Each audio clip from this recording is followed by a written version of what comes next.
Ayan, mag-unbox tayo. Pasok sa banga yung pagdating niya, guys. Kasi, actually, kaya ako to in-order dahil darating yung pamangkin ko manunood ng concert ng Twice. Since na malapit lang ako sa Philippine Arena, syempre, dito siya mag-i-stay. Then, kasama niya yung mga kapatid din niya, mga pamangkin ko. Kaya, go, go, go! Excited na ako kasi alam ko masasarapan sila dito dahil natakam ako dito, guys, nung time na nag-unbox time na food taste na si Bea Bores. So, sabi ko mukhang masarap siya. Kaya, let's go! Unbox na natin! Go, go, go! Yan. Kulit lang. Papak siya.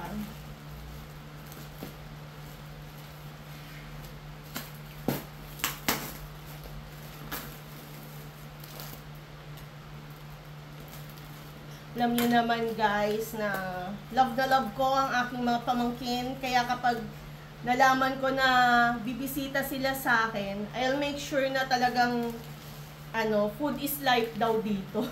Dito sa bahay. Hindi nila alam, talagang gusto ko masatisfied sila sa mga food, mga ganon. Sa mga snacks nila. Parang maming-mami din nila ako, guys. Unboxing. Dalawang flavor lang naman yung trinay ko kasi dito nasarapan si Bea Bores. Ayan. Yan, ang flavor niya is cookies and cream. Ayan. Go, go, go! Malaki rin pala siya.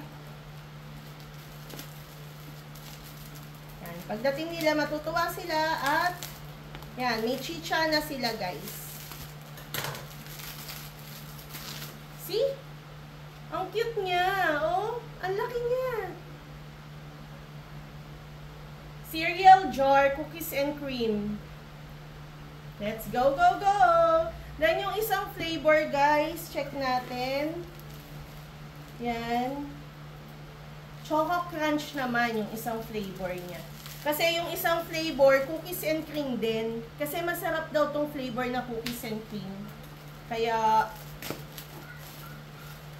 dinalawa ko na.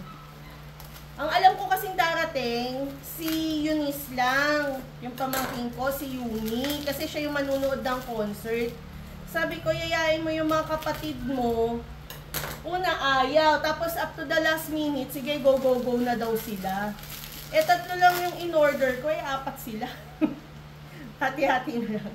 Ayan, cereal jar. Choco crunch. Ayan, masarap daw to. Konu. Ayan. Bali, ayan na silang 3, guys. Bubuksan ko pa yung isa.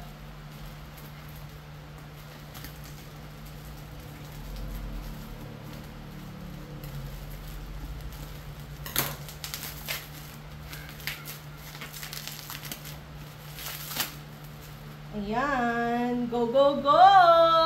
I'm waiting na sa kanila. Nagpre-prepare na sila.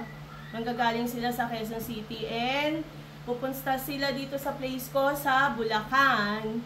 Kaya may kasama na naman ako. Ang saya-saya. Go, go, go! Bye na, guys!